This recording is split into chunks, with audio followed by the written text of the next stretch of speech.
estamos casi todos. Queda algún rezagado fuera, pero bueno, que vayan espabilando.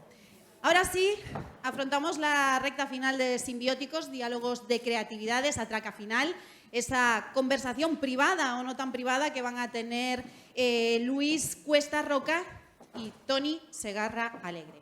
Uno estudió físicas, ¿vale? El otro filología hispánicas, pero en un momento determinado ambos decidieron que lo suyo era la publicidad. Es lo que tiene ser colegas e irse de borrachera juntos. Un día se agarraron tal pedo que decidieron mandar a tomar viento fresco todo lo conocido por todos. Y entre vosotros y yo, algunos respiramos tranquilos. Porque, voy a hacer una confesión aquí, ya que estamos en familia, yo hasta que tenía 20 y tantos años no tenía ni idea de quién era uno de estos señores. Luis Cuesta me cae bien, porque es de la Coru. Me refiero al otro, al que es así un poquito más alto, melenita, gafapasta, con cara de majete, así que parece buena gente. Es un sádico. Doctor honoris causa, sí, pero un sádico. ¿Quieres saber por qué? Vale. No hay día que no me acuerde de Pimpín, el dichoso patinete y la maleta. Que yo solo tenía 5 años, por Dios, que tenía pesadillas cada vez que veía ese anuncio. De verdad os lo digo, pesadillas. Y eso que al final del spot aparecía impreso. TV para todos los públicos. Bueno, lo superé. Me costó mucho esfuerzo, mucha terapia y muchos perros de peluche. Pero lo superé. 1999, 10 años después de lo de Pimpín. Rocío tenía 15 complicadísimas primaveras, ¿vale? Y en las televisiones de todo el país sonaba esto. Sin sun, sun sun, sun sun sun sun sun. ¿Os acordáis? Sí, ¿verdad? ¿Las nubes? ¿En serio? ¿Que las nubes?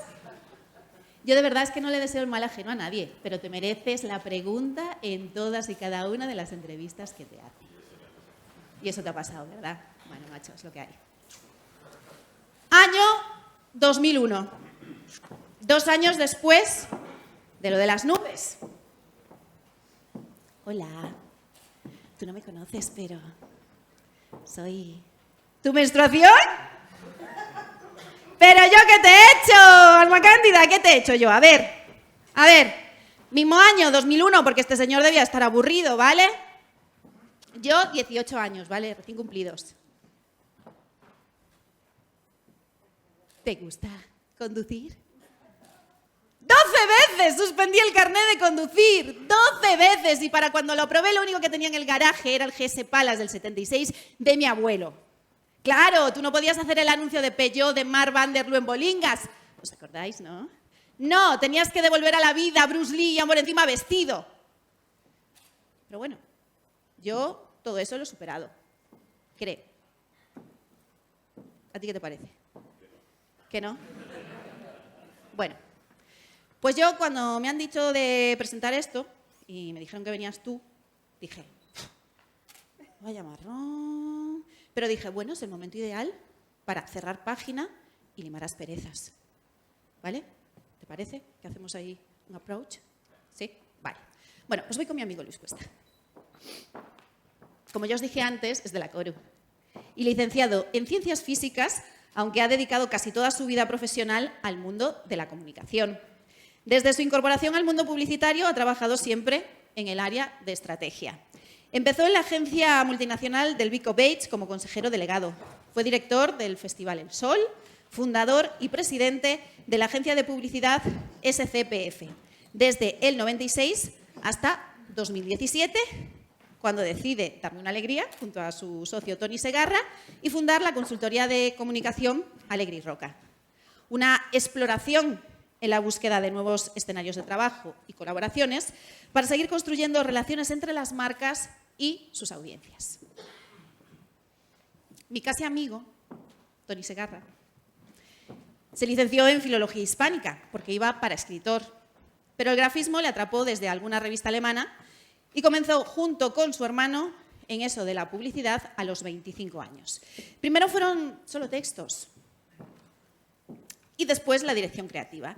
Desde 1985 hasta hoy, Toni Segarra ha acumulado infinidad de premios en un largo viaje por diferentes agencias: Vinicius, Viceversa, Casa de Valpedreño SPR, del Vico Bates y SCPF. Es el único español en la lista anuncios es el único español en la lista de las 100 Top Creative Minds de la revista Shots, y según una encuesta realizada por la revista Anuncios, Segarra es el mejor creativo español del siglo XX. Tiene varios libros publicados y en 2016 la revista Forbes le incluye en su lista de las 25 personas más influyentes de España. En mayo de 2018, la misma revista le selecciona para su lista 100 Most Creative People in Business. Ese año, la Academia de la Publicidad lo elige académico de honor. En los Premios Nacionales de Creatividad del Club de Creativos acumula el mayor número de premios de la historia del certamen y ha sido reconocido con el CC de honor en 2019. En 2021 es investido doctor honoris causa por la Universidad de Nebrija. En 2017 deja SCPF para iniciar junto a su socio, mi amigo Luis Cuesta, una exploración en la búsqueda de nuevos escenarios de trabajo y colaboración para seguir construyendo relaciones entre las marcas y sus audiencias. Luis Cuesta, Toni Segarra.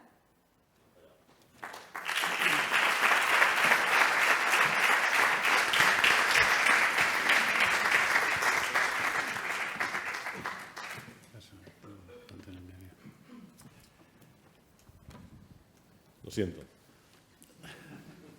Es lo que esperabas que dijera, ¿no? Sí. Ya está. Bueno, yo sé que esto va a ser una conversación privada, sí, entre vosotros dos, ¿vale? Pero... Es que solo llevamos 30 años y hay cosas que decirse todavía. Vale, pero yo es que como no te hago una pregunta, reviento. Venga. ¿Me dejas? Vale. Pimpín no sufrió, ¿verdad? Está en el cielo de los perros, con Pancho, Rex y Flipper. Pimpín se llamaba Pipín. Ah, eso que tiene tener 5 años. Y era una perrita, hija o nieta, no recuerdo, de una actriz de Hollywood famosa, de Disney, que ahora no me acuerdo cómo se llama, pero que participó en muchas películas famosas. Aquí en el momento lo veíamos. Y sí, vivió... No vivía muy feliz. ¿No? No, porque era una perrita adiestrada a la que solo le dejaban ser perra o perro, perra en este caso, en el momento en que su adiestradora se le daba permiso, que era muy pocas veces al día. Entonces, mientras tanto, ella estaba sometida a los designios de su cuidadora, que sacaba mucha pasta con ella y estaba todo el día currando en spots y cosas de estas. Así que no creo que fuera un perro excesivamente feliz. Bueno, pero todo ese sufrimiento, digo yo, que merecería la pena. Para a la dueña sí que lo merece. No, y al perro, digo, la otra vida, porque está en el cielo, ¿no? Pipín sí, creo que ya murió, sí. Además salió en los periódicos cuando murió. Sí, pero digo, en el cielo, no en el infierno, ¿no? Está en el cielo. Vale. Luis. Dime. Mira, tú eres uno de los publicistas más importantes de los últimos 40 años y este señor te ha ninguneado porque se ha llevado él todas las alabanzas, ¿no? Es así. ¿Por qué ha pasado eso? ¿Por qué te ha eclipsado? Hombre, no, normal que haya pasado eso. Él es la marca de nuestra compañía y de todos nuestros proyectos. Y nosotros somos el complemento y hacemos otra función. Y yo creo que una de las claves que hemos tenido es precisamente buena, es sabernos complementar. Con mucha más sintonía en los aspectos de creatividad y de estrategia de lo que la gente supone. Yo creo que a él siempre le digo que hace muchos años ya que le dije que cuando digo esto a veces parece que no lo considero un buen creativo, pero yo creo que él es mejor estratega que creativo. No, estratega es un rato, él se defiende y me dice, no, tú también eres creativo. Y digo, sí, claro. Pero bueno, yo creo que la clave es hemos hecho un equipo, un tándem. Esto a veces funciona. Nosotros tenemos amigos como Ferran Adrià y Juli Solé que trabajaban en un tándem parecido y que consiguieron grandes cosas. Y a nosotros nos ha funcionado bien y hemos conseguido más de 30 años de relación con pocas tensiones. Más de 30, ¿no? Sí. Más de 30, 31. haciendo las 3 cosas que creo que nos gustan, que es hacer buen trabajo, ganarnos la vida, ganar dinero y divertirnos al mismo tiempo. Y lo hemos conseguido y nos seguimos divirtiendo y nos seguimos pasando bien y bueno, ¿qué más quieres? Tienes razón en que este señor es uno de los señores más importantes de la policía española, sin ninguna duda. Y yo creo que lo de hoy, que agradezco mucho a Julián, no sé si la idea fue tuya, pero que Julián haya querido traer a Luis aquí es un privilegio porque Luis nunca da charlas, ni nunca aparece en público, ni nunca... Bueno, entre que la gente se olvida de él y que a él no le apetece mucho, pues no lo hace. Y me parece que seguramente es, desde su posición, uno de los espectadores de estos últimos 40 años de la policía española más privilegiados. Primero porque la ha visto, segundo porque lo analiza probablemente mejor que nadie y tercero porque ha tenido un enorme éxito a lo largo de esos 40 años. Así que, bueno, yo siempre digo, a ver, Luis es mi jefe, fundamentalmente. O sea, en la vida lo que hay que elegir mejor es a tu jefe. Yo en eso he sido, bueno, tampoco lo he elegido yo, porque me eligió él, pero he tenido suerte, he tenido un buen jefe. Mi madre siempre me lo recuerda, menos mal que tienes a Luis, y es verdad. Entonces, a mí me gustaría que hoy aprovecháramos que está Luis, porque no es normal, es una cosa poco habitual. Vale, pues aprovechad. Por ejemplo, en este momento que estamos, en este momento de transición y de transformación radical y que todo el mundo habla de Internet tal, esto ha ocurrido toda la vida. Es decir, esta profesión lleva 40 años transformándose y lo que andaremos. Cuando tú me fichas, tú te ves venir una transformación profunda. Estamos hablando de... Finales de los 90. Principios de los 90. No, mediados finales de los 80, principios de los 90. Entre los 80 y los 90 hay una transformación bastante radical de la que no se habla mucho, pero que anticipa lo que viene ahora, ¿no? Yo creo que en aquel momento lo que ocurre es que los que dominaban el mercado eran las agencias multinacionales, y estaban muy estructuradas en España, se habían estructurado violentamente en los años 80.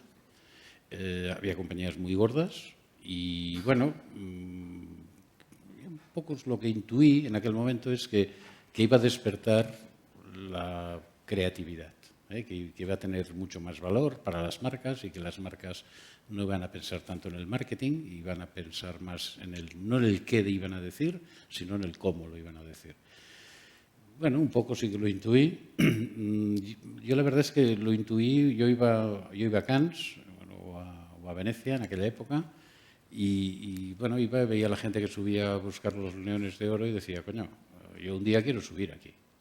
Y mi agencia era una buena agencia, la de Lico Base, era una agencia grande, una agencia consolidada, con muy buenos clientes, pero lo creativo era débil. Éramos más marketing y estrategas que creativos.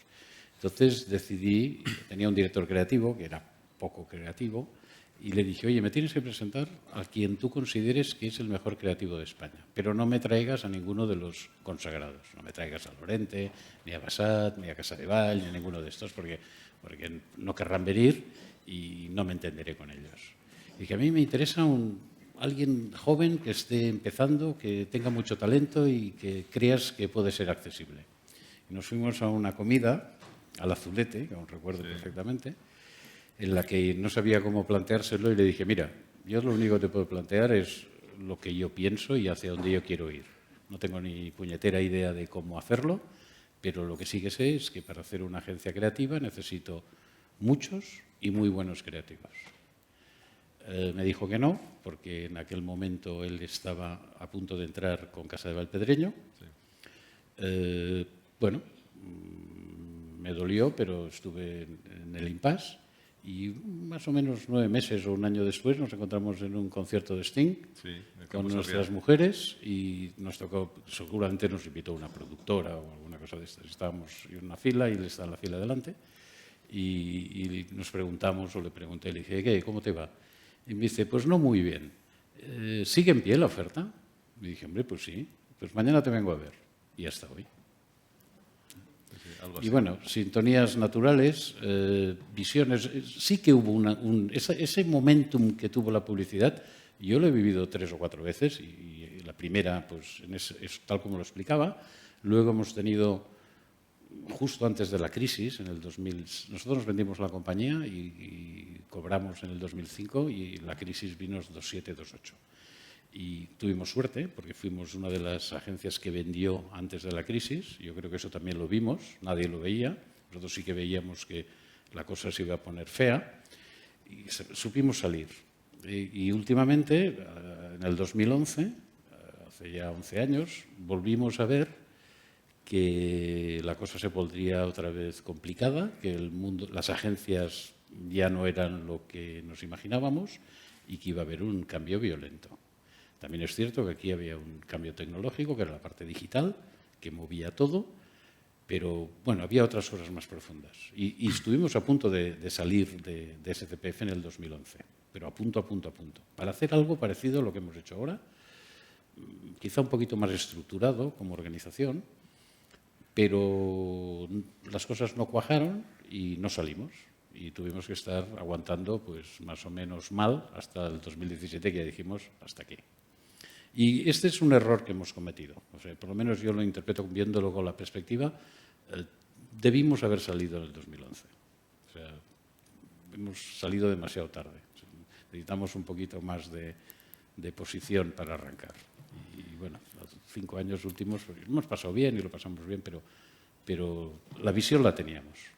Y eso se ve, y eso que vosotros que estáis, muchos de vosotros me imagino que empezando en esto, este negocio ha cambiado mucho, mucho. Yo recuerdo el primer viaje que hice a Estados Unidos a Bates, a Ted Bates, vaya, que era una agencia mítica en el Chrysler Building en Nueva York. Bueno, me quedé, era Mad Men, o sea, lo que habéis visto en la serie, exactamente igual. Entonces me pareció ciencia ficción. Y estoy hablando de los mediados de los 80, debía ser el 85. Bueno, era una locura. Dinero por todos lados, coches descapotables, un francés, una cosa mítica. Luego eso corrigió. En España empezó a corregir en 90, 95 y después ya en el 2000 mucho más. Pero bueno, ahora la cosa está cambiando mucho. Y ahora el modelo de agencia y lo que es la agencia. Y después, algo que está en el título de esta charla, la parte creativa, la parte de cuentas, la parte de producto, o de anuncios o de comunicación, la parte de servicio, todo esto hay que saberlo administrar muy bien, pero muy bien, porque es complejo. Y hoy en día, pues con la cantidad de canales y los líos que hay, pues la complejidad es terrible y hay que ser muy hábil para manejarlo todo. Pero bueno, yo creo que sí que se ve venir. Y nosotros lo hemos visto venir. Y en parte se debe venir con una cosa que a nosotros en general nos da, a nosotros, cuando hablo de nosotros digo los creativos, nos da cierta repugnancia, que es el dinero. Bueno, hay un factor, digamos, de anticipación de lo que está pasando, que es cuando tu trabajo deja de valer lo que valía. Tú siempre has sido un obseso, y me gustaría que lo explicaras bien y que lo siguieras siendo, digamos, de poner en valor lo que hacemos, porque lo tiene, y tiene mucho, ¿no? Y creo que cuando ese valor se reduce, esa es la señal de que está pasando alguna cosa grave, ¿no? Sí, vamos a ver, yo tengo fama de ser pesetero, por decirlo de alguna manera, o muy enfocado a la parte económica. ¿Cómo se dice ahora? A la parte del negocio, ¿no? Eurero. Sí. Ahora, no es una tensión que me venga de que quiera más dinero, acumular más riqueza. No, yo lo que creo es que el precio que nos pagan por nuestro trabajo evidencia mucho el valor de lo que estamos haciendo. Entonces, a mí me fastidia mucho cuando estamos aportando en algún cliente muchísimo valor y el retorno que tenemos, creo que cuando estabas en la conferencia acabando hablabas de algo parecido, que cuando no nos pagan lo que creemos que nos tiene que pagar, pues el valor se hace pequeño y no me gusta. Yo creo que la contribución que hacemos las agencias a las marcas es terrible, influye violentamente en sus negocios cuando la publicidad es buena y tenemos que tener un justiprecio por ello. Fijaros que antes lo comentaba y lo ponía el segundo tema. O sea, para mí el tema más importante es hacer un trabajo excelente. Y eso no tiene que ver con el dinero, eso tiene que ver con la motivación y con la ilusión y con las capacidades y con el talento. La segunda parte sí que me parece que es un negocio esto, en el que tenemos que tener ingresos y tenemos que respetar nuestros ingresos. Y el tercero ya es divertirse. Pero, por ejemplo, esto a mí me ha costado mucho. Yo he estado en la Asociación Española de Agencias de Publicidad muchos años, me han propuesto muchas veces para ser presidente, no he querido serlo nunca, pero yo he luchado mucho internamente para eliminar los concursos, para conseguir un justiprecio por nuestro trabajo. Y bueno, al discurso la gente dice sí, a la operación cuesta mucho más, porque yo he estado en muchas reuniones, hemos dicho no vamos a concursos, y si no vamos. Y bueno, y al día siguiente todo el mundo iba a concursos. Y digo, pero oye, ¿no habíamos quedado la semana pasada que no íbamos? Bueno, pues todo el mundo va. Nosotros en esto hemos sido militantes, hemos sido dogmáticos. Bueno, tú has sido militante. Sí, dijimos no vamos a concursos y no vamos a concursos. Y ya está. ¿Perdemos clientes? Claro que perdemos clientes, pero también ganamos respeto. El otro día, por ejemplo, que bueno, planteamos nuestros honorarios a un posible cliente que le parecieron excesivos y no nos encargó el trabajo, y a mí me daba rabia porque era un cliente que me hacía ilusión. Y luego tú decías una cosa muy importante que decía, Toni, es que el precio es nuestra marca, ¿no? Si rebajamos estos horarios, ya no somos nosotros, ¿no? Del mismo modo que a un producto el precio lo explica, ¿no? Posiblemente es lo que mejor explica un producto, ¿no? Siempre explico una anécdota que en este entorno es compleja de explicar porque es una barbaridad, pero siempre explico que si una mujer pública rebaja violentamente su tarifa... ¿Te refieres a una prostituta? Una prostituta. Pues si cobra 1.000 y decide trabajar por 200, al día siguiente vale 200. Ya no vuelve a cobrar 1.000 nunca. Pues nosotros en este aspecto somos un poco prostitutas también. Y hemos sido muy poco hábiles en manejarlo. Y esto no es un tema, es un tema de todo el sector, ¿eh? Lo hemos hecho muy mal, muy mal, muy mal. Tanto que los clientes bueno, lo han aprendido y han jugado también con esto. No, pero los clientes no tienen la culpa ni la responsabilidad. Han recibido un mensaje y lo han decodificado, lo han internalizado y lo han entendido así. Pero bueno, los que hemos lanzado el mensaje equivocado hemos sido nosotros, ¿no? En todo caso. Y para nosotros siempre ha sido un tema clave, ¿eh? O sea, nosotros Tú le dedicas mucho tiempo a eso. Sí. O sea, a mí el trabajo tiene que ser excelente, el negocio tiene que funcionar, la relación con los clientes tiene que ser impecable, pero no puede escorar a extremos. Por ejemplo, nosotros nunca hemos escorado al servicio. O sea, yo entiendo el servicio como un complemento del trabajo. No entiendo el servicio estanco del producto creativo, porque entonces es otra cosa. Pues que sea una secretaria o que sea otra cosa, ¿eh? Entonces, hoy en día, y en los últimos estudios durante muchos años, ya los clientes decían que lo que querían comprar era creatividad, pero a la hora de la verdad, cuando analizabas bien la investigación y profundizabas, te dabas cuenta que en el fondo lo que quieren buscar es servicio. Y siguen estando en el mismo sitio, ¿eh? Nosotros hemos hecho Alegre Roca es como un destilado por arriba del trabajo de una agencia. O sea, nosotros dijimos, ¿qué es lo que hacemos mejor? Pues lo que hacemos mejor es pensar, parte de estrategia, conceptualizar, inicio de la creatividad y después construir un marco donde la marca pueda establecer todas sus líneas de comunicación. Bueno, eso es un destilado. Lo que no queremos hacer es, mira, una vez hecho esto, no queremos ni producir, ni estar en reuniones, ni nada. Si quieres, buscamos a alguien, lo supervisamos, pero no lo hacemos. Entonces, claro, ¿qué nos pasa? Que les encanta, pero dicen, bueno, ¿y luego quién lo hace? Y luego al final descubres que lo que quieren es que alguien mantenga el servicio, que le quite los problemas al director de marketing y bueno, todas estas cosas, Sí, ¿no? Y conocéis todos. Vaya. Eso para mí ha sido un desengaño, ¿eh? Porque yo tenía la sensación de que los clientes que venían a SCPF venían porque éramos muy creativos y que éramos brillantes en estrategia y brillantes en creatividad siempre que podíamos, ¿no? No siempre, pero siempre que podíamos. Y en estos 5 años fuera me he dado cuenta de que no, de que la mayoría de las veces que te llamaban, en realidad, digamos, esa brillantez que tú creías que a tu producto era un añadido, era algo que ya me venía bien. Pero en realidad yo lo que trato de encontrar en esa estructura es el teléfono de alguien a quien puedo llamar 7 veces al día. Sí, que se ponga. Alguien que le saque el día a día los problemas. Que yo también lo entiendo. Entiendo que es humano. Entiendo que alguien tiene una campaña que sacar dentro de una semana y necesita reclamarle a alguien. Y claro, no le va a reclamar a la Cuesta. Bueno, pero esto también, es físico. También tiene que ver con otro tema que creo que es importante que hablemos, que es los niveles de interlocución. Sí.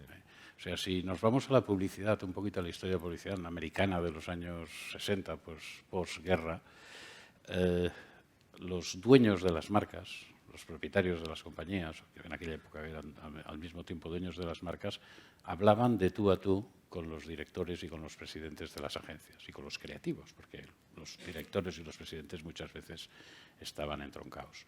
Y hablaban directamente. Y el nivel de interlocución era de dueño de la marca a creativo máximo de la agencia.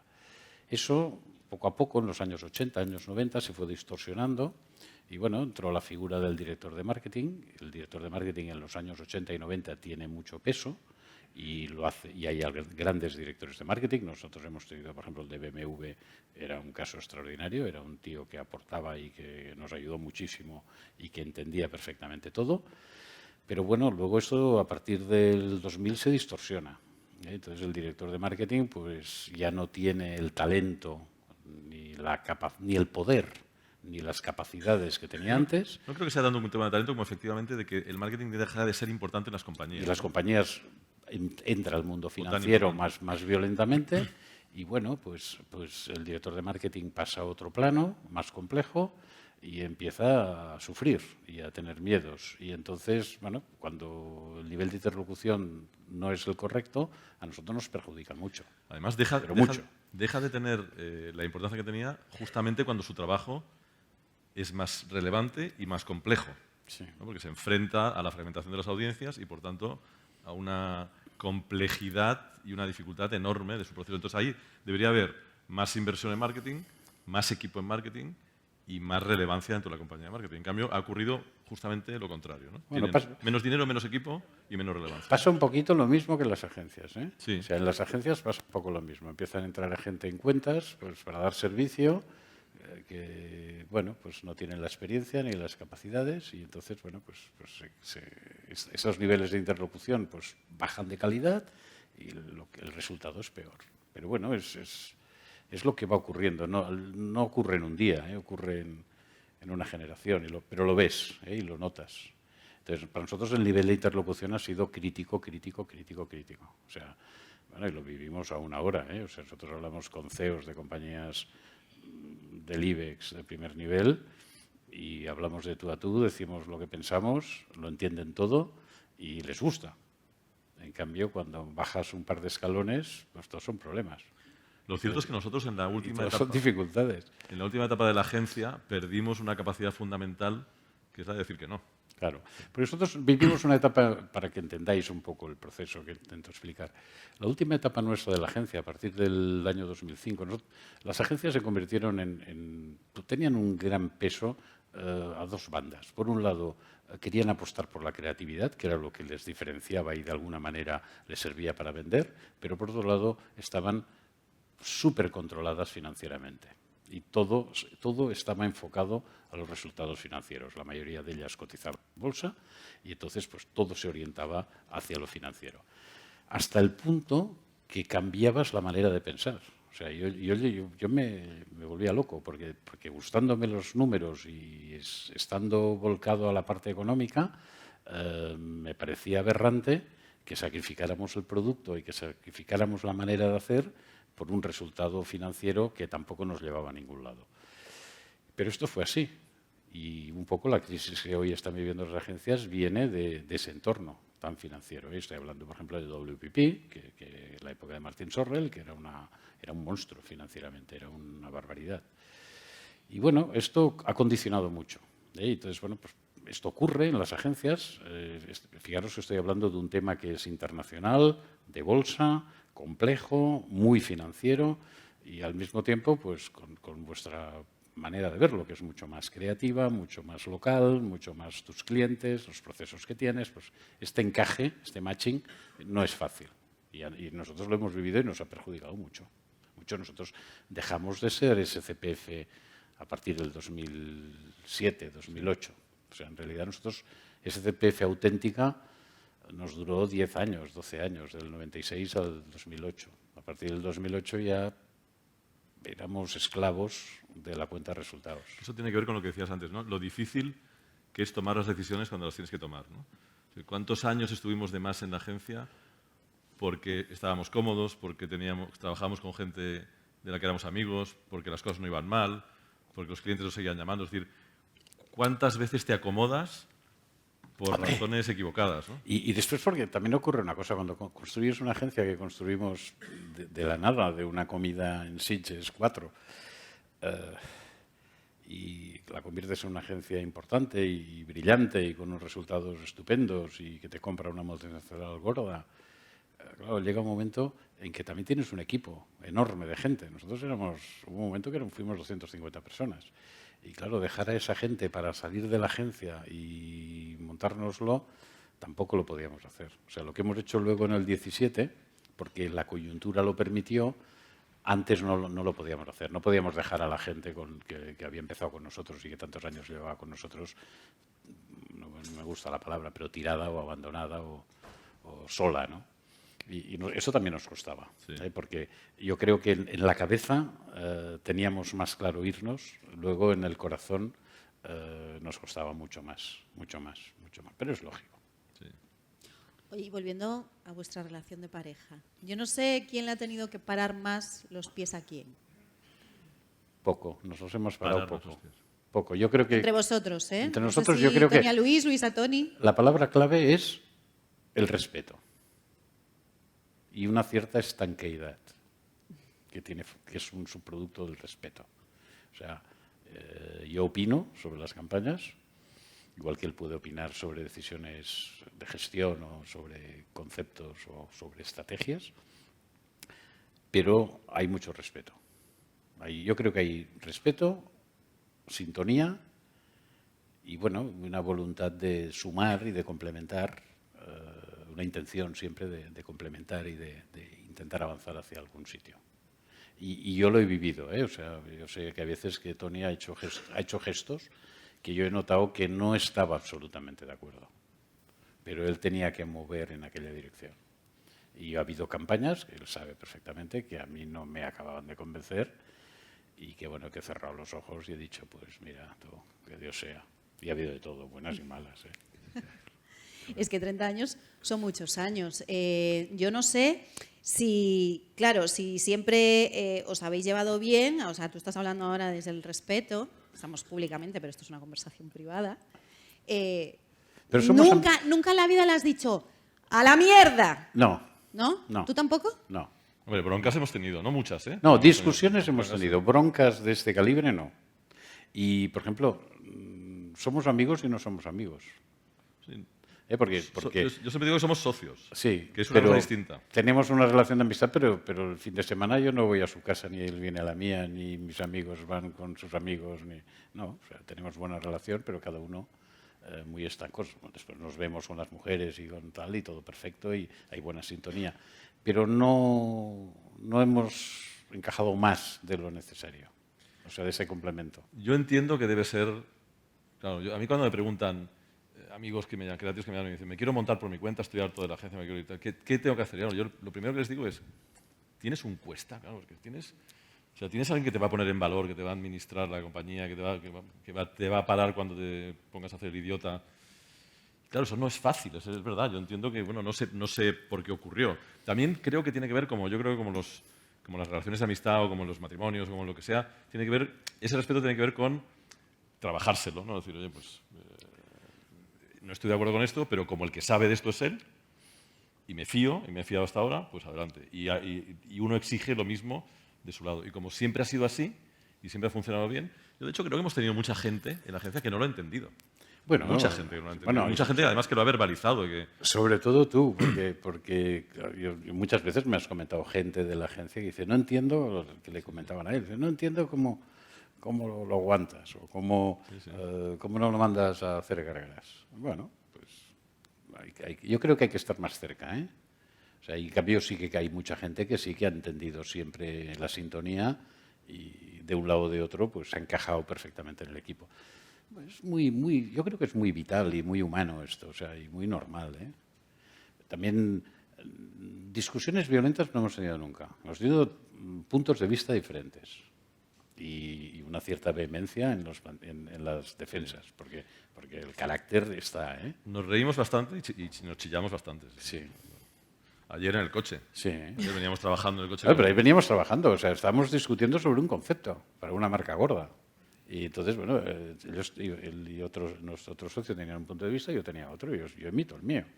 Entonces, claro, bueno, pues yo emito con vehemencia, ellos también, y entonces, bueno, hay una fricción. Pero bueno, pero en el fondo hay respeto.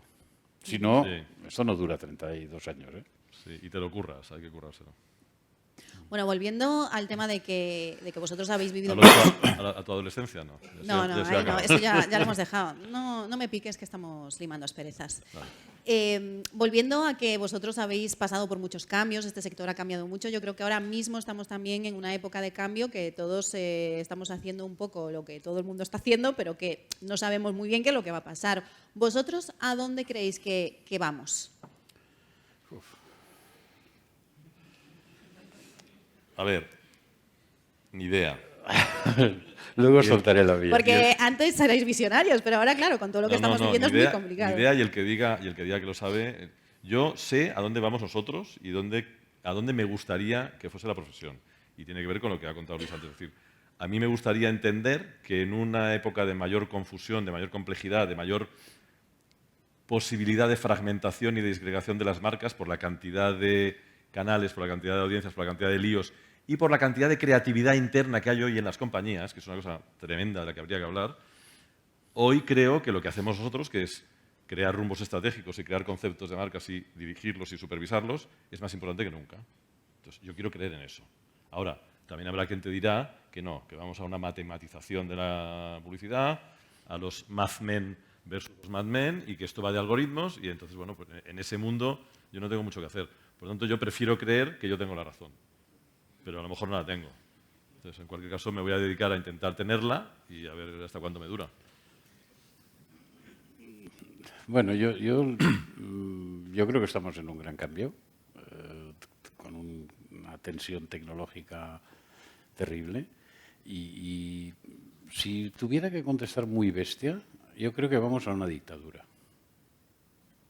¿Vale? ¿Por qué? Porque yo creo que todo es tan moderno que nos tapa los fondos. O sea, si hubiera salido una televisión haciendo lo que hace Google como canal de comunicación, hubiéramos pensado que era un dictador. O sea, en el fondo, estas marcas, o Facebook, con el metaverso, o sea, en el fondo, lo que hay en los fondos de estas marcas, a mí particularmente me preocupa. Es probable que no lo entienda o es probable que tenga las alertas más levantadas. Pero a mí me preocupa. Yo creo que sí que hay una profunda interés en controlarlo todo de una manera violenta. Claro, y de medirlo todo, ¿no? Porque Bueno, todo se mide, todo se o sea, cuantifica, el Big Data, pero al final yo creo que esto también va de emociones y al final las emociones las tienen las personas, ¿no? Quizá pero también los animales. Dicho pero... eso, déjame que te siga. Dicho eso, que creo que hay algo por ahí, coincido con lo que dice Tony. Yo creo que estamos volviendo a otra etapa donde el concepto y la esencia de la comunicación para las marcas es vital. Es vital. Lo que pasa que la administración es diferente de como lo hacíamos antes. Antes disparábamos con el gran cañón del anuncio en prime time y ahora hay que disparar con múltiples armas perfectamente sintonizadas, muy complejas, con muchos interlocutores, con incluso el director de marketing perdido, director de marketing o lo que sea, perdido por allí porque no sabe lo que es una cosa y lo que sabe lo que es la otra, y ahí está la dificultad. Pero la esencia de las marcas yo sí que creo que volverá a tener fuerza y la está teniendo. Lo que pasa es que antes oía en el discurso a alguien que decía, y estoy totalmente de acuerdo, claro, las marcas tampoco lo están haciendo bien. O sea, yo cuando veo que la mayoría de las marcas están buscando el propósito, nosotros nos descojonamos. ¿Cómo que buscando el propósito? Pero que no lo tiene.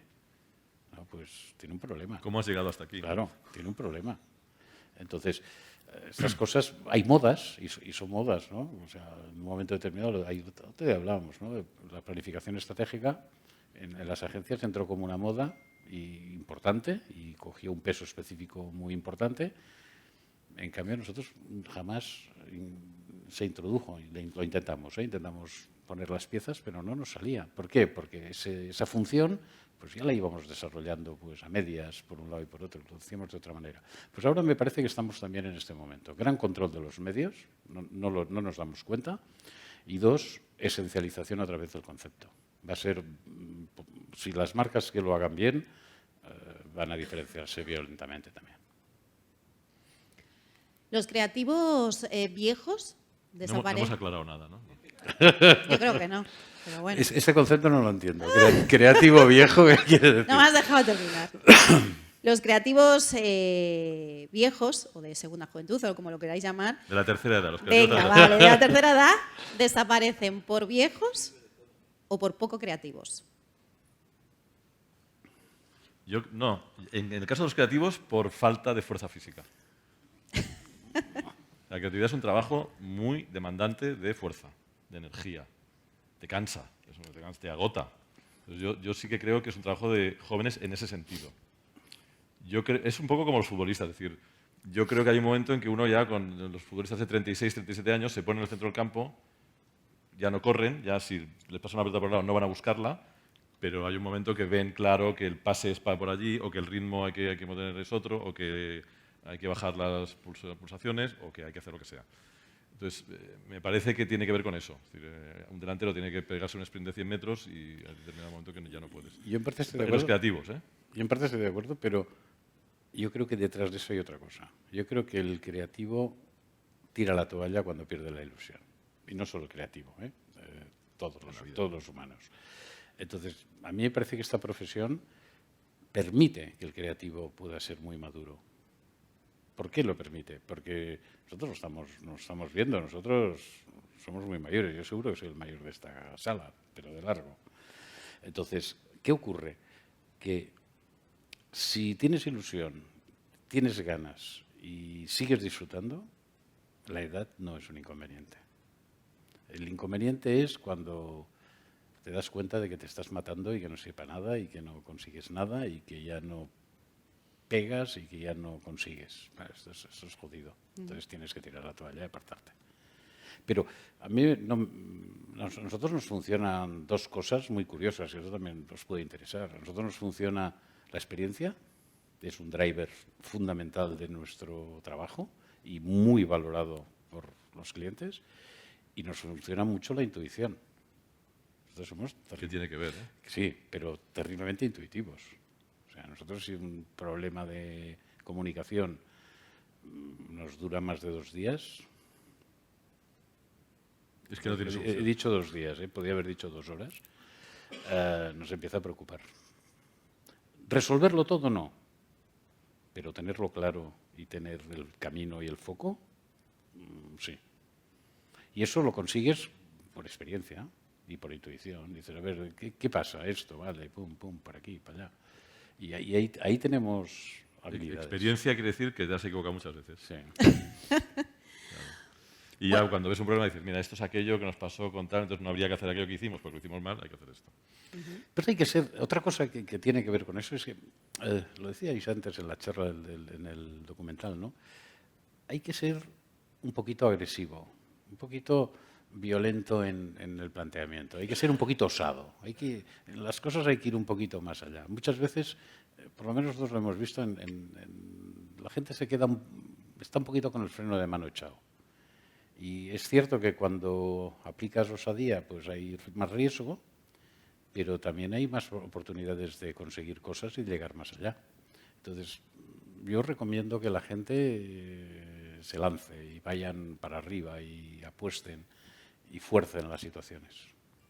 Te llevas algún coscorrón por el camino, pero también hay grandes oportunidades de alcanzar metas no esperadas. Bueno, las agencias de publicidad, vosotros os lo habéis perdido porque no habéis llegado al principio, porque estabais de vinos, me lo han chivado. Buen sitio, Santiago, para irse de vinos. No se nos nota mucho, ¿no? No.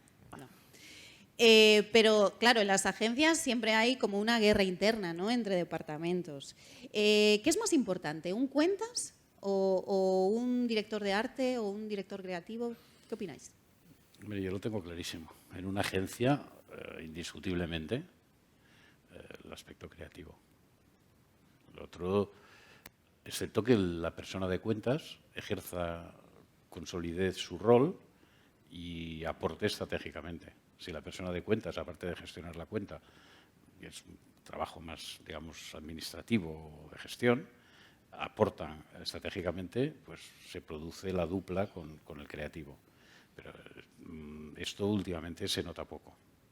O sea, nosotros en la agencia, 12 personas en una reunión, hablábamos 2, o 3, o 4. No tiene mucho sentido. Yo creo que es claramente un equilibrio, ¿eh? Y además creo que se notan las agencias desequilibradas, las agencias que están desequilibradas hacia un lado o hacia el otro, se notan y se notan los defectos. Yo creo que obviamente el producto que vende una agencia de publicidad son ideas y es creatividad y por tanto efectivamente digamos la fábrica o la factoría es el departamento creativo, pero eso hay que ponerlo en valor, hay que venderlo, tiene que estar bien enfocado, hace falta mucho trabajo del otro lado, ¿no? Entonces a mí me parece que es un equilibrio y también con el cliente, es decir, es un triángulo, ¿no? Muchas veces nos olvidamos de que el cliente forma parte de ese equipo. Es decir, el cliente nos encarga ser su equipo de alguna manera, o él se inscribe en nuestro equipo. Es un trabajo bastante paralelo. Digamos, cuando el cliente lo hace bien y es bueno, normalmente realmente es él el director creativo del proceso. Normalmente. Bueno, esto es una conversación privada, pero me estoy metiendo aquí hasta la cocina. Sí. ¿Qué quieres? Hace poco tuvimos aquí en Galicia a Fernando Vega Olmos y nos dijo que 8 de cada 10 proyectos fracasan y que Lanzamientos, sí. sí, y que vuestro trabajo que no le importa a nadie. ¿Estáis de acuerdo? No, yo creo que eso bien explicado. Yo lo explicaría de otra manera. O sea, por ejemplo, nosotros somos muy críticos con la investigación. O bastante críticos. Totalmente críticos no, pero bastante críticos. ¿Por qué? Porque, bueno, no hay ningún lanzamiento de producto en España que no se teste. O prácticamente no hay ninguno. 9 de cada 10 lanzamientos fracasan. Bueno, pues la investigación algún problema 8 tiene. de cada 10. O 9 también. En los spots igual. Nosotros hacemos el que no fracasa. Cuando hacíamos spots, todos los spots se testaban. Todo se testaba. Todo pretest. Bueno, todos los pretest salían estupendos, pero luego 8 o 9 de cada 10 anuncios a la gente le entraban por aquí y le salían por aquí. Entonces, algo quiere decir. Entonces, yo lo que creo es que no hay que decir que la investigación es mala y no sirve para nada. Lo que hay que es saberla leer, saberla interpretar y saberla manejar. Y luego somos una profesión que tiende a juzgarse por lo que hace mal y a dejarse juzgar por los demás por lo que hacemos mal. Hombre, si vemos la arquitectura, por ejemplo, como disciplina, es una catástrofe.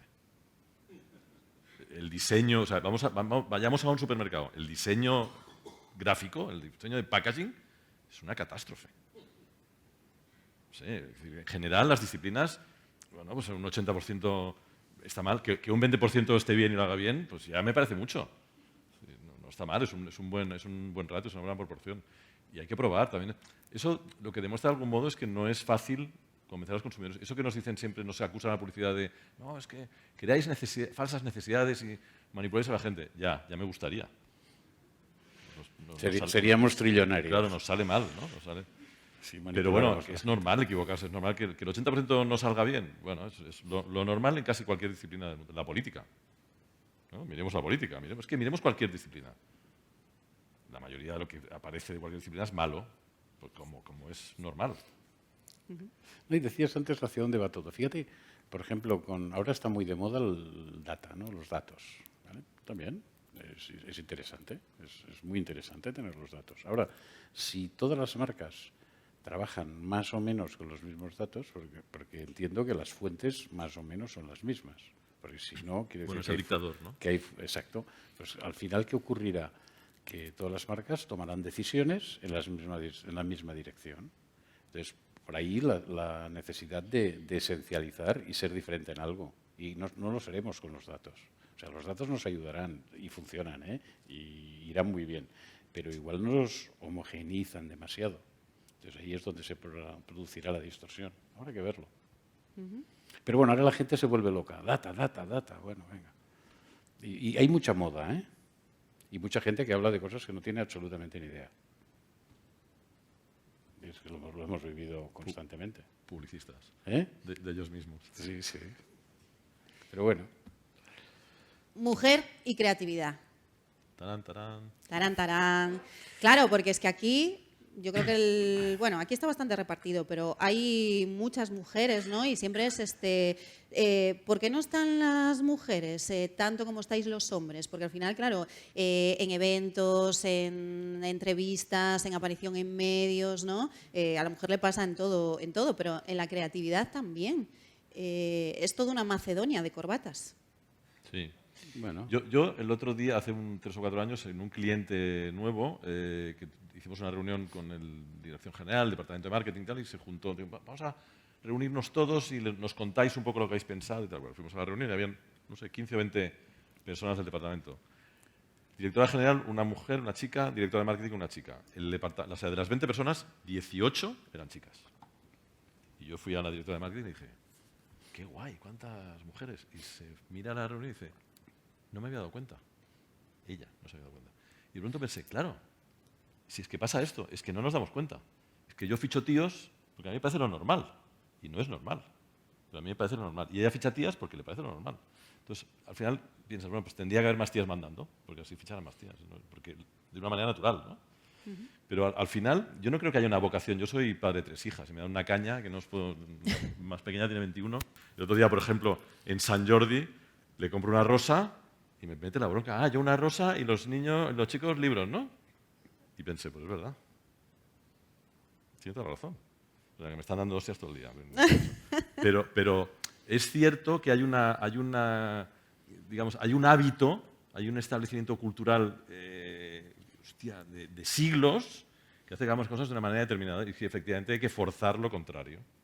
Entonces, bueno, en publicidad, ¿qué nos pasa? Pues como en todas partes, que los tíos hemos fichado tíos.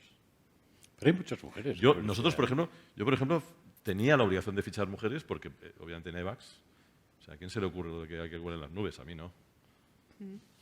Eso solo se le puede ocurrir a una tía. Pero hemos tenido muchas mujeres nosotros, ¿eh? Y Sí, es cierto que estamos un poco obligados. Es cierto por eso que arriba, en los socios, no entró nunca ninguna mujer, es cierto. Y hubo un par de oportunidades, pero que se cortaron claramente, por otros motivos. Pero, al cambio, en dirección de cuentas, había muchas más mujeres que hombres. Y en creativas también, unas determinadas Sí, épocas pero había muchas mujeres. sí, hay menos mujeres, sí. Ahora empiezan a haber más porque hay una conciencia. Y Ahora, luego, Yo creo que se les da menos visibilidad, porque al final... Sí. Lo que te Sí. puedo decir es que por ese tema nunca se tomó una decisión. Jamás. No lo O sea, sabes. bueno, que conocieras o directa, ¿no? O sea, que Seguramente supieras, ¿no? consciente no, pero digamos una decisión culturalmente influenciada. Es probable. Sin duda, Sí. sin duda. Yo tenía una teoría que creo que tiene una cierta verosimilitud, aunque no justifica esto, que es que en el mundo de la tele era, casi te diría, ridículamente simple. O sea, había que decir, limpia más. De hecho, había muchos eslogans que eran así, ¿no? ¿Te gusta conducir? Entre interrogantes era un poco sutil, pero era todo como muy simple. Yo recuerdo cuando trabajaba con chicas en la agencia, las chicas siempre buscaban como, ya, pero en realidad es así, pero también es asá, y también esa visión más poliédrica, más compleja, más no sé qué. Yo creo que ahora, justo el mundo de la publicidad es eso, es un lío, un carajal. Entonces ahí yo creo que las mujeres se encuentran como más en su mundo natural. O sea, y en cambio nosotros sufrimos porque, hostia, yo estoy intentando ahí tratar de simplificar una cosa y es que no es simple. Es que ya nunca más será simple. Yo estoy tratando de buscar no, bajemos hasta... No, tío. Yo últimamente pongo una metáfora que me parece que es muy útil, que es, venimos del mundo de la peli, ¿no? Que es planteamiento, nudo, desenlace, principio, un final, 1 hora y media, una historia bien cerradita y bien tal cual, y hemos entrado al mundo de las series. ¿Que las series qué es? Series no tengo ni puta idea de cómo va a acabar, porque no sé si va a durar 11 temporadas, va a durar 1, va a durar 3, planteo una situación, unos personajes, que además van a ir cambiando, porque uno va a decir que quiere más dinero, lo voy a tener que despedir, el otro se va a cansar y seguir más tarde, lo tendré que matar. Entonces, voy a tener que ir adaptándome. Entonces, lo que tengo es unas ciertas premisas, un cierto tono, y con eso tengo que ir jugando. Y eso me parece más femenino. Y lo otro me parece muy masculino, no. Se empieza así, se sigue así y se acaba así. Y en medio hay muertes, ¿no? Entonces, bueno, creo que estamos un poco así. Entonces, era mi manera, un tiempo fue mi manera de justificar que tuviéramos pocas mujeres. Es un poco una farsa, pero creo que tenía algo de verosimilitud. Yo en la agencia a mí tenía que ver también las mujeres, la sensibilidad de las mujeres, que es mayor que la nuestra, muy superior, distorsionaban el proceso. Nosotros éramos mucho más dogmáticos, Bueno, por eso que te digo, prácticos sí. y al foco y tal. En cambio, ellas solo pensaban todos Tus 7 grandes veces. peleas en la agencia eran con chicas. Con chicas. Que se te plantaban y te decían, no, Luis, esto, además de lo que tú dices, es también así. Pues tú te ponías, ¿pero cómo? Pero no era negativo, no es que era por un interés de querer profundizar más del tema. Mira, ya hemos acabado todo esto mañana y fuera, ya y liquidamos, ¿no? Las famosas 2 horas en que lo resolvemos todo. Pero Bueno, yo estaría aquí hablando, se nos ha pasado ya 1 hora, que lo sepáis. Pero bueno, yo ya hago la última pregunta y yo creo que podéis seguir hablando vosotros de vuestras cosas o si no, le cedemos a ellos la palabra y que pregunten. Yo aprovecharía la oportunidad de hacerle preguntas a Luis. Vale, Vosotros sabréis. le voy a hacer yo una ahora. Luis, tú y yo Dime. somos colegas, ¿vale? Sí. Nos llevamos Dime. bien, no te enfades, ¿vale? No. Tienes fama de ser un poco heavy trabajando. A mí, yo no Hippie. sé nada, ¿eh? A mí me ha dicho un pajarito Hippie. heavy. Ah, heavy. A mí me ha dicho un pajarito que nos tienes que te pregunte, que nos tienes que contar que qué te pasó con Isabel Coixet y con Pipo Virgos. Bueno, eso ya me lo han preguntado antes. Lo de Isabel Coixet será difícil explicarlo. No, explica. Será difícil porque es muy fuerte. Pero bueno, yo la tuve, ella era director, bueno, vamos a explicar, no pasa nada. Hombre, sí, estamos Se aquí. puede explicar. Si nadie nos escucha. Sí, estamos nadie aquí entre amigos, no te preocupes. Hablo año Pegasus nos 84, 83, 84. Yo aún no había nacido. El director de cuentas. La marca, el producto, café molido Marcilla. Bueno, muchos de vosotros ni lo recordaréis, que era una campaña que daban unos golpes en el paquete del café molido. Y ella era la copy, era la redactora. Y bueno, fuimos a presentar al cliente una estructura de campaña que estaba muy bien, la verdad es que la campaña estaba estupenda y el cliente puso dos pegas, 2 tonterías. Y bueno, me fui a su despacho y le digo, mira Isabel, que el cliente dice que si podemos cambiar esto y esto. Y me soltó, ¿y qué más? ¿Qué quieres que te haga? Yo no voy a decir el qué porque es un poco feo. ¿Y ahora qué más quieres que te haga? Pero lo que estáis pensando, le dijo. Entonces, me ¿Quieres que eso? Me indigné y me fui a ver al director creativo, que ahora es un muy buen amigo, y le dije, oye tú, esta tía, mira lo que me ha dicho y que esto no puede ser, esto es... y tal. Bueno, esto es una anécdota. Y el director creativo dijo Y después hemos sido que se amigos, dedique al cine, que se hemos vaya, sido que se buenos dedique al amigos, cine. ha realizado algunas de las películas con Tony de Evax, sí. Evax, y tenemos buena relación y todo bien. Pero bueno, fue una anécdota. Habla de Pipo Virgos. Me descolocó. Pipo Virgos. El hombre más despedido de la profesión. Bueno, no, pero totalmente falso. Es una leyenda esto es falso. Hay que llamar a Pipo. Nunca fue así. Lo que pasa es que sí que es cierto que era un personaje que yo me lo miraba y lo veía así un poco como rarito y supongo que debía hacer comentarios laterales y corría el rumor de que lo había despedido no sé cuántas veces, pero es falso.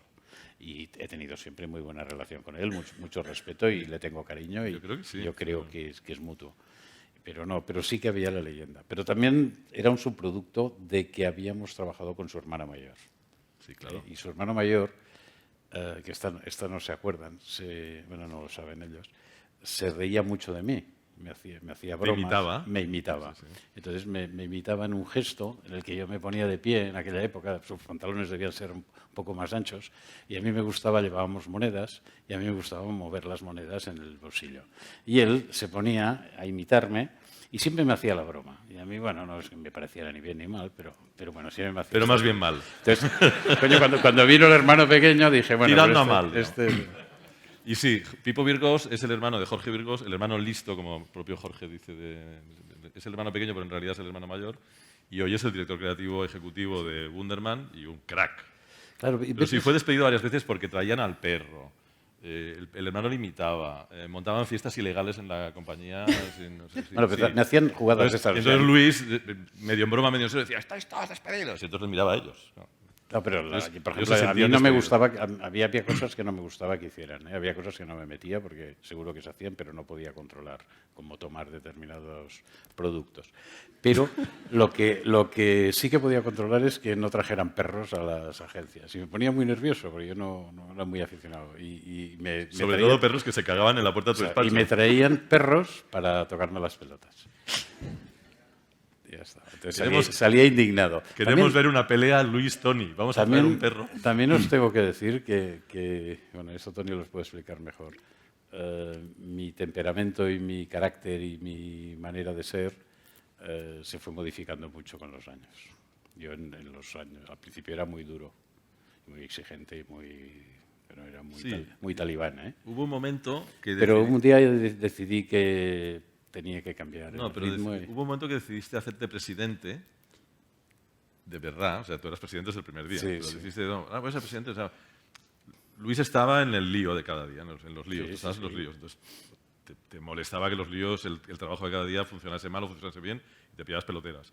Y hubo un momento en que decidiste delegar más. Sí. Yo creo que coincidió, yo creo, con aquella época que llegaste a un acuerdo El 2007. con los ingleses. Cuando entran Piera, Juanma, Núñez. Y empieza a entrar Walwich. gente de mucho nivel, y entonces Luis decide hacer el presidente. Y en ese momento de que pasas a sobrevolar, Cambié un poco cambiaste el de carácter. carácter. Sí. Bueno, A peor. yo era muy duro, ¿eh? Yo era un machete. Tenía fama de muy duro, pero bueno. Bueno, pues yo creo que si le queréis preguntar algo, que me imagino que tendréis muchas preguntas, no voy a acaparar aquí yo todo. Tenemos un micrófono, ahora os lo bajamos por ahí. ¿Alguien quiere hacer una pregunta? Ya sé que la primera cuesta, pero ya sé que cuesta hacer preguntas a cuesta, pero Podéis preguntar lo que queráis, ¿eh? Venga. venga.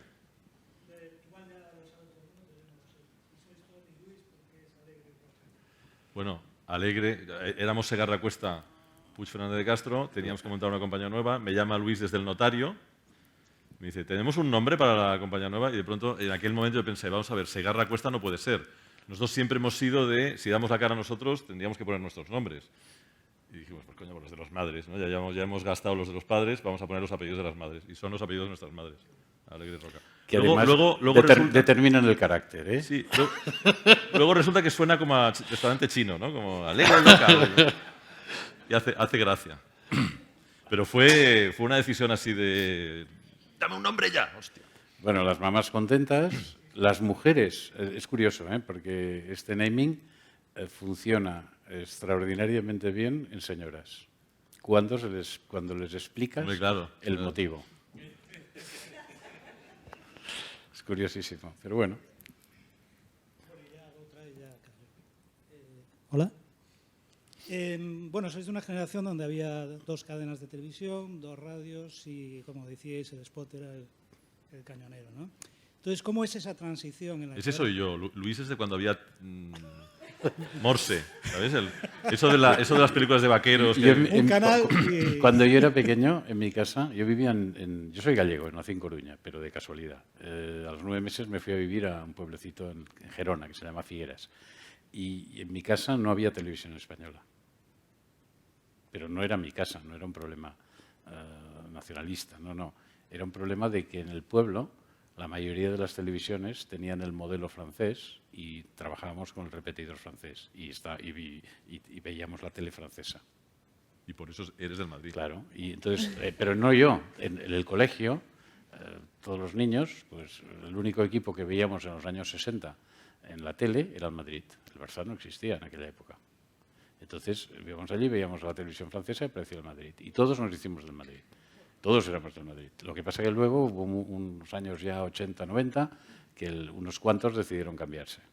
Y otros cuantos dijimos, no, aquí hay que mantenerse firme. Pero la pregunta era... Perdón. en esa etapa en la que el cañonero era el spot y hoy no hay ese elemento que defina dónde lo voy a petar. Entonces, vosotros cuando creáis o cuando hacéis una estrategia, ¿en qué estáis pensando? No hablamos de buyer persona o hablar de todo lo que ahora mismo forma parte del target, etcétera, sino dónde lo vamos a petar, dónde está esa estrategia, ¿en qué pensáis primero? Porque antes supongo que diríais spot 30 segundos, 2 colas de 10, una campaña de tal, y ahora ¿cómo se plantea la estrategia?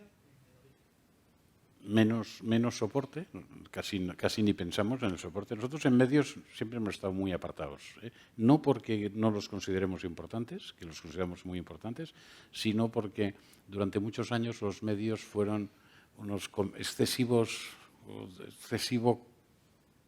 comisionista del mercado, ¿eh? Su función era pues llevarse un trozo y punto. Ahora, cuando pensamos mucho más estanco de dónde lo vamos a tener que hacer. O sea, de hecho, muchas veces pensamos conceptos para marcas que pueden funcionar desde en una tienda, en una cuña de radio o en una historia en Instagram, cualquier cosa. Porque no somos incapaces de pensar enfocado en cada uno de los soportes, por desconocimiento. De hecho, nosotros siempre intentamos que se percibiese que había un trabajo previo al spot. Y lo que pasa, claro, luego lo que la gente ve son los spots y donde está reflejada la idea es en el spot y por tanto nos convertimos un poco en fabricantes de spots, pero nunca tuvimos esa vocación. Y de hecho Alegre Roca intenta cambiar nuestro packaging, es decir, y nosotros deliberadamente tratamos de no hacer spots y de no vincularlos al spot. Y si te tengo que decir la verdad, en estos 5 años la mayoría de nuestros trabajos han acabado, que sería un poco la respuesta a tu pregunta, es decir, después de hacer un trabajo de estrategia y de conceptualización y de rumbo de marca, ¿cuál es la primera recomendación que hacemos? Normalmente es cambio de marca, Packaging, rediseño de packaging o creación de líneas editoriales para contenido. En campañas hemos acabado poco, alguna vez, pero poco. Hoy la verdad es que cuesta mucho recomendar hacer una campaña. Hay marcas que inevitablemente tienen que ir a la tele por ineficaz que sea, porque marcas de gran consumo, marcas que tienen que llegar más o menos a todo el público, entonces hay que intentar seguir llegando a todo el público. Pero si no, esas 3 cosas hoy nos salen con mayor naturalidad. A veces simplemente acabamos el proceso y el cliente se lo lleva a su agencia y pues, a lo mejor supervisamos el trabajo durante un tiempo, o sea, pero siempre hemos estado tratando de estar desvinculados del formato porque me parece que afecta demasiado al proceso de pensamiento. Es una de las ventajas de ahora, que como hay tantos canales, ya no puedes pensar en un canal. Por lo tanto, tienes que pensar de una manera más global, ¿no? Ahí es donde dices que el core está en el relato y en el contenido. Claro. Exacto. Claro. Y tenemos 2 grandes avenidas que pensamos, no sé si seremos capaces de hacerlas, pero por lo menos sí que tenemos la visión, que son los contenidos, donde hay mucha gente haciendo y muchas cosas y ahí, bueno, te puedes perder, que escoran un poquito a la producción, sobre todo a la producción audiovisual, y después los medios digitales, que como he explicado antes, me da la sensación de que están excesivamente controlados. Por un lado, en cuanto a la propiedad, y después, en cuanto a la eficacia con los datos, bueno, tengo muchas dudas de si lo entiendo o no lo entiendo. Y eso que, por ejemplo, yo estoy, por ejemplo, todo lo matemático, pues por formación no me cuesta poco. Pero es difícil entenderlo, O sea, la cosa es muy compleja. ¿Más preguntas? Por ahí atrás, si le vais pasando el micro ya, así le ahorramos el paseo. Sí. Hola.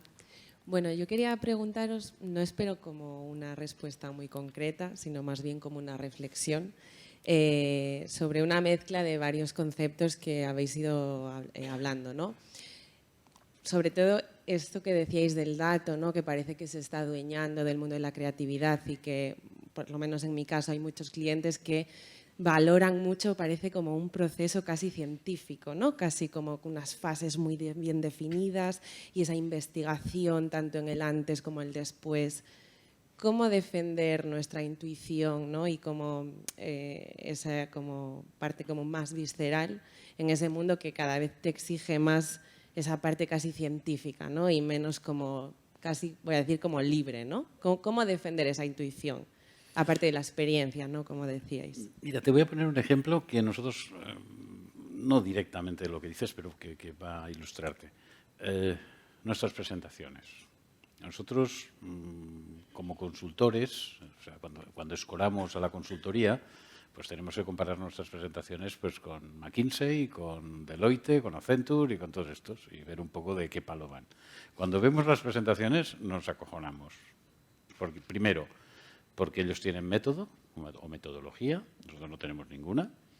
2, porque cubren 500 diapos o 500 charts y nosotros no sabemos hacer eso. Después, porque los charts están llenos de contenidos, o sea, en cada chart hay 25 conceptos, con lo cual nosotros tampoco lo sabemos hacer. Entonces, nosotros tenemos un modelo de presentación y hay una frase por chart, prácticamente ningún dibujo, y en realidad lo que es un recorrido mental para ayudar a la audiencia, en este caso al cliente, a que se dé cuenta de los puntos clave que hay que tocar. Y entonces eso lo construimos con una cierta habilidad para que destaquen esos puntos que saltan. Y a nosotros nos funciona, no bien, no, extraordinariamente bien. Ahora, el modelo es gamberro, no cumple ninguna norma preestablecida, no tiene el más mínimo rigor clásico, tiene otro tipo de rigor, tiene un rigor conceptual. Yo entiendo que nosotros, claro, nos lo podemos permitir. Eso también es verdad. Y, es verdad eso. Y no hay que ser injusto.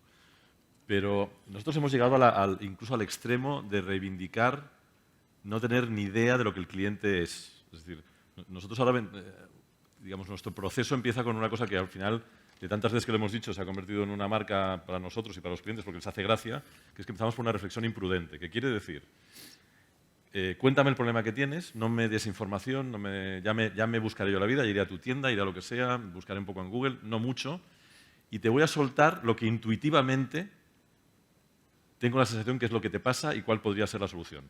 Van a pasar dos cosas. Una, que me voy a equivocar mucho, por eso te digo que es una reflexión imprudente, y tú ya me dirás dónde me equivoco o no, pero que vamos a tener una visión, digamos, de una ingenuidad en el sentido literal de la palabra ingenuidad, que es en el génesis, en el origen, que si nos ponemos a currar mucho no vamos a tener nunca más. Y es una visión a la que podemos regresar ya siempre si la fijamos. Si no la fijamos, no. Por lo tanto, digamos, nos sirve siempre como punto de partida.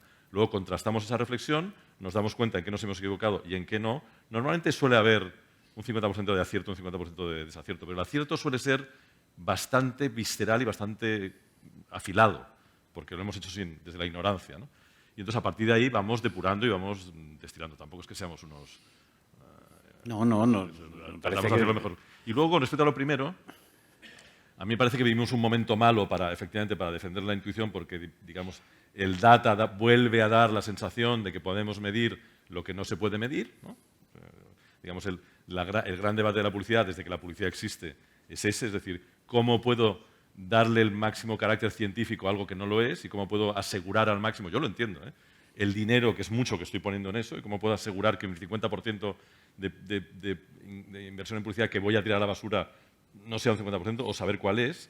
Entonces, estamos en ese mundo en el que parece que hay una especie de sensación de que puedo controlar las cosas, pero al mismo tiempo, digamos, la intuición nunca ha sido más científica que hoy. Es decir, la ciencia está basada, literalmente. O sea, si no hay una intuición, si no hay una corazonada, si no hay un eureka, no empieza el método científico, no puede empezar. A partir de ahí hay un proceso de rigor y lo que sea que también en nuestro trabajo es importante y es útil. Pero yo creo que hay que defender primero lo científico de la intuición y segundo lo inevitable, es decir, lo que queremos medir no se puede medir. No se puede medir. Bueno, es como buscar pareja con un algoritmo, ¿no? Claro. O con datos. Bueno, pues sí, negro, 1,80, ojos castaños, no sé qué, vale, perfecto, pero hasta que no lo notas y no tienes la corazonada, pues no pero vaya, es complicado. Es el debate universal. Eso también tenéis que entenderlo, que nosotros nos podemos permitir muchas cosas. Podemos un poco dentro de un orden, lo que nos da la gana. Luego somos mucho más rigurosos de lo que decimos, pero forma parte del juego. Por ejemplo, una cosa que nosotros no tenemos local. Y la decisión se tomó hace 5 años. No es una decisión de la pandemia. Porque la gente le digo, no tenemos local. Y dice, claro, la pandemia. No. La decisión se tomó hace 5 años. Y comentamos, y a los clientes, ¿dónde nos vemos? Yo no sé, nosotros somos homeless, vamos con un carrito al supermercado. Si quieres, vemos en un hotel, si quieres, nos vemos en tu casa, si quieres, nos vemos en mi casa, si quieres, donde sea, pero nosotros local no tenemos.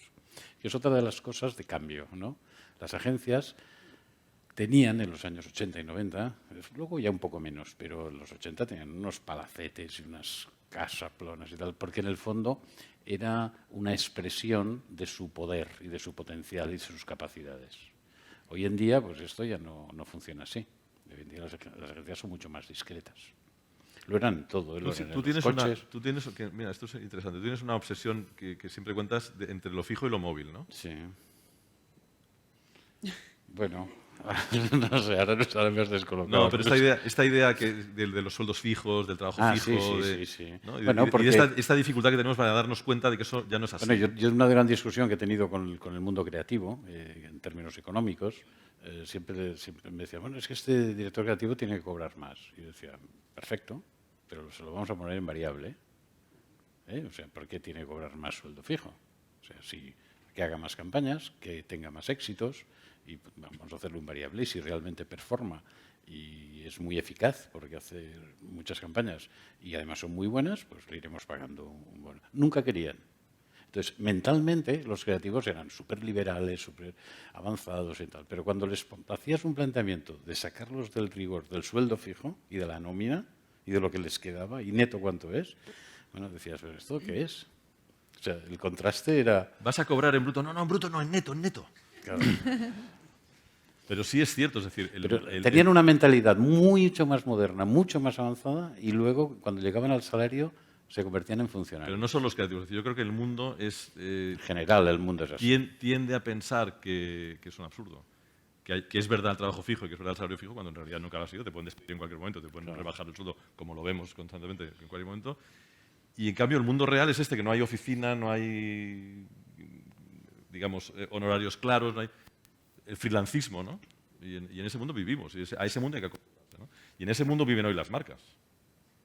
Bueno, Bauman estuvo genial cuando lo bautizó como un mundo líquido, una sociedad líquida. Efectivamente es así. O sea, nos creíamos que vivíamos en un mundo sólido, no, es líquido y es líquido, para todo. Y hoy, esta mañana, por ejemplo, comentamos una anécdota curiosa que a mí me hace gracia porque te abre la dicotomía que hay ahora, ¿no? Decíamos, antes, cuando una marca de lujo, Gucci o Louis Vuitton o cualquiera, ponía una tienda en Serrano o en Paseo de Gracia, bueno, pues tal como tú ves la tienda, está claro que atiende a un target determinado. O sea, más bien pues, de un tipo de personajes, ¿no? En online esto no ocurre. O sea, en una tienda de Louis Vuitton en Paseo de Gracia, pues voy a poner una expresión no muy bonita, pero la pongo porque yo la uso. Una poligonera y una marquesa entran en la tienda y se miran y salen corriendo las dos. Eso está ocurriendo en online con la misma marca y no pasa nada.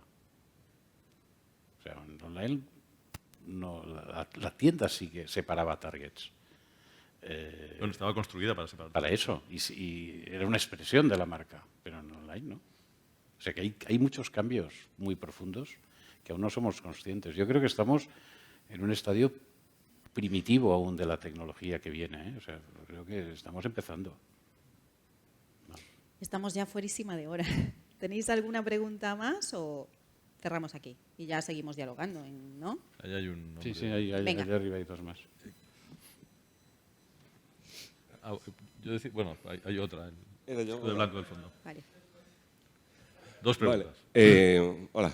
Hola. Mi pregunta tiene que ver con el cambio de modelo que habéis hecho de agencia, consultoría, y que mucha gente está también un poco metida en ese proceso, que entiendo que tiene muchas ventajas, que vas directamente a CEOs, tienes otra prescripción a la hora de cambiar las cosas, pero ¿cómo gestionáis el tema de resultados? Es decir, ¿cómo se enfrentan los clientes al resultado de vuestro trabajo, o cómo vosotros, más allá de que el cliente vea que realmente estáis haciendo cosas muy buenas para ellos, ¿hay alguna manera? Porque hasta ahora CFF, por ejemplo, era conocida no solo por la capacidad estratégica, sino por la ejecución, por la producción de las ideas, ¿no? Ahora, desvincularos de eso y supervisarlo, o contratar a otras agencias, o directamente decirle al cliente que se busque un poco la vida en ese sentido, ese proceso, ¿cómo se hace para que luego triunfe? Porque mucho va a depender de eso. Entonces, ¿cómo lo gestionáis vosotros con el cliente ese tema? Bueno, en dos aspectos. Por ejemplo, en la redacción económica nos permite incluso hacer fórmulas que para las agencias son muy complejas. Por ejemplo, nosotros ahí podemos hacer fórmulas de fijo, de variable condicionado a resultados, pero también de participación en la compañía. Entonces, por ejemplo, en algunos clientes hemos conseguido establecer relaciones de accionistas. Somos socios. O sea, parte del pago, pero a clientes gordos. Parte del pago lo recibimos como accionistas. Esta super libertad en una agencia, en una estructura de agencia, no la tienes. ¿Vale? Sí que es cierto que esta segmentación, esto por un lado. Por el otro lado, la segmentación lo que hace es que antes sí que tú visualizabas, tú tenías el concepto, podías tener el te gusta conducir, pero luego hacías la mano y lo que la gente recuerda es la mano, ¿eh? Y en cambio el concepto nace con otra película, y que también muy potente, pero nace en otro momento. Y en cambio ahora llega un momento en que eso o lo hacen ellos, o lo hace otra agencia, o lo hace cualquiera, y pierdes un poco la paternidad. Pero bueno, yo creo que la relación es diferente. O sea, no nos compran todos los clientes. O sea, nosotros tenemos un modelo de clientes para el que somos atractivos, que encajamos, que hay sintonía y que es el que nos llama. Yo creo que el cliente gordo, clásico, no nos llama. O ejecucional. Llaman a Oriol Villar para hacer ejecuciones, o llaman a Gunderman Thompson para llevar temas digitales. Pero más allá de que nosotros podemos supervisar tanto tiempo como se quiera, hay una cuestión que me hace pensar ahora. En realidad lo que nosotros damos es un rumbo. Y eso no necesita, digamos, de una constatación inmediata de eficacia. Es decir, el cliente, yo diría que se siente cómodo con ese rumbo y se siente agradecido a tener un rumbo y lo desarrolla y lo maneja. Pero en realidad lo que andaba buscando, lo que nos quería era, lo que quería de nosotros es que le dijéramos yo qué soy y a dónde voy. Entonces, un poco guías, somos un poco guías. Terapia de alguna manera. Guías de la marca. Es decir, yo haciendo broma últimamente digo, nosotros nos encontramos, por eso hablaba antes del exceso de creatividad de los departamentos de marketing y en general de los departamentos de innovación de los clientes, que digamos, hay tantos canales, hay tantas posibilidades que de pronto la creatividad explota. Entonces lo que nos encontramos suele ser, vamos a un cliente y nos enseña una morgue con una mesa metálica con un montón de restos humanos que no sabemos qué forma tienen, ¿no? Entonces hay que encajar ese cadáver porque al final te dicen, no sabemos qué ha pasado, pero mira en qué hemos convertido la marca. Entonces, en realidad nosotros lo que les damos es un poco una cierta recomposición, un cierto orden de nuevo, un rumbo, unos planos, un mapa, ¿no? Mira, vas de aquí a aquí. En el camino te podemos acompañar más o menos, pero ahora ya sabes, ¿no? Entonces, ¿eso requiere de una constatación de la eficacia? No. Casi siempre es recuperar algo que habían sido y que han olvidado y que les coloca en un tránsito hacia lo que pueden ser, ¿no? Entonces, no sé si hace falta tanto una... Tampoco era tan evidente en la publicidad en nuestro caso. Es verdad que al cabo del tiempo se sabía y funcionaba o no, pero... Lo que más encontramos en los clientes es dispersión. O sea, eso que estaba explicando Toni es que le dice muchas veces los clientes, y tienen departamentos, y tienen gente haciendo cosas, pero hacen tantas cosas, tanta gente diferente, con tantos ángulos diferentes, que al final aquella marca tiene 20 voces, 20 trajes y se comporta incluso absolutamente distinta en un canal y en otro. Dices, ¿pero qué está pasando? Entonces, pues un poco al final es poner orden, organizar, estructurar. La mayoría de las veces la respuesta que obtenemos es, ostras, es verdad. ¿No? Cuando encontramos bien el camino es, ostras, es verdad, si yo soy eso. Y cuando enfrentan, me había olvidado, ¿no? Cuando enfrentan eso a los honorarios, entonces se encabronan. Sí, porque dicen, coño, será muy fácil. Venga, ya, pues vamos con la última pregunta. El chico del fondo de blanco, si le pasáis el micro. Bueno, ¿qué tal? Yo tenía una pregunta. Habéis estado hablando de... Bueno, vengo un poco como del lado opuesto, ¿no? Entrando en este mundillo creativo y veo que vosotros, después de toda una vida entera de profesión, ¿no? Habláis de osadía creativa, ¿no? De cómo la creatividad pues hace falta tener mucho valor, ¿no? Y que hay que salirse un poco de lo que se hace siempre, ¿no? Pero de repente empezamos a hablar de tecnología y el discurso cambia un poquito y entramos en posturas un poquito más conservadoras igual, ¿no? O hablamos de, pues eso, de la representación femenina, ¿no? Que en estas jornadas no hemos tenido a ni una sola persona que se considere mujer que esté ahí, salvo nuestra querida presentadora, ¿no? Entonces, claro, a mí me llama la atención eso, ¿no? Porque no sé si... esa reticencia al cambio, que igual viene con la edad, que no lo sé, y desde la ingenuidad absoluta, o se estará cerrando puertas igual, el tema de no utilizar las herramientas de los datos que nos ofrecen para medir cosas que igual sí que son mesurables, porque, por ejemplo, el éxito de los directores creativos para su variable sí que se puede medir, ¿no? Pero de repente no se puede medir cómo funciona la campaña. No sé, mi pregunta va por... ¿hay alguna forma de casar esta postura igual un poquito más tecnológica de mi generación con la vuestra, que tenéis toda esa experiencia, toda esa intuición? ¿Se podría llegar a un acuerdo? ¿Podríamos...? Seguro que sí. Seguro que sí. Yo creo que nosotros en el tema digital, yo por lo menos me considero un analfabeto. No tengo ni idea, o tengo muy poca idea. Entonces me cuesta mucho tomar decisiones y me gustaría mucho ser osado. Porque no sé, desconozco lo que estaría haciendo. En cambio, en lo que tienes conocimiento, yo creo que hay que ser osado en lo que se tiene conocimiento y capacidad, en lo que no. Nosotros, el mundo digital nos cuesta mucho, mucho. De todas maneras, el próximo año invitad a nuestro socio de 30 años, Josep Torres, que es que cuando hay alguna pregunta como la que tú acabas de hacer, Luis y yo nos giramos. Es el otro complemento. El concepto de complementariedad que hemos empezado a hablar, pues lo tenemos con nuestro... Alegre Roca somos Luis y yo, y luego está Josep Torres, que es socio, que acaba de cumplir 31, me parece, ¿no? 31, sí. Y Frankie Puig, que acaba de cumplir 28, 29. Y que nos complementan en y que para algunas cosas son los que mandan. Sí. Gracias. Pero fíjate que un poco la osadía. Mis hijos, yo tengo hijos de 37, 35 y 32. Mis hijos, y Josep, el socio, tiene 31. Mis hijos no lo entienden. Siempre me preguntan, dice, ¿cuánto le pagas? ¿O qué hace? O no sé qué. Pues no lo entienden porque consideran que es muy joven. En cambio, nosotros no tuvimos ninguna duda en tenemos uno de 31 de 29, me parece. Sí. Y no tuvimos ninguna duda de buscar complemento en el otro extremo. Es que está claro lo que tú dices. Es decir, hay cosas que literalmente no es que no entendamos. Es lo siguiente de no entender. Es como la oscuridad, ¿no? Es como... Pues no sé de qué me hablas, no sé de qué tal. Entonces, que alguien responda por mí, ¿no? Yo reconozco que no sé lo que es el metaverso. No lo he entendido. Me lo han intentado explicar muchas veces, pero no lo entiendo. Pero ya vimos, debo tener un problema. Nosotros que somos viejos ya vimos morir un metaverso, ¿no? Sí. Se llamaba Second Life. Second Life, sí. Bueno, pues si queréis, si os habéis quedado con dudas, como vamos a tener ahí un pequeño networking, pues podéis seguir haciendo vuestras preguntas. Oye, chicos, muchísimas gracias a los dos por Lo estar tuve aquí. arreglado, ¿eh? Sí, ya arreglado. Lo tuyo Sí, ahora está nos tomamos arreglado, unas ¿no? birras. Ahora arreglamos lo nuestro. Vale, no, pero que sé que Luis, valga tu apellido, te cuesta mucho estas cosas. Te queremos dar las gracias por estar aquí, además en este entorno de lujo No, como gracias es a vosotros. Gallas, Gracias a vosotros. Ciudad de la Cultura. Y también muchísimas gracias a todos vosotros por asistir. Esperamos que esta experiencia os haya ayudado muchísimo, esta simbiosis que hemos tenido hoy aquí. Y os lo prometí al comienzo y lo voy a cumplir, ¿vale? Mi palabra, la de Creatividad de Galega, Marquea, el Clúster de Comunicación de Galicia y, por supuesto, la de Ingenio Media como patrocinador y la Xunta de Galicia y al Xacobeo.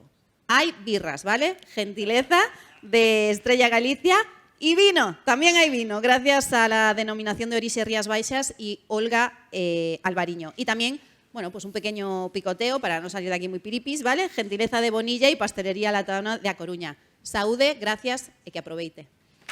Muy bien, gracias.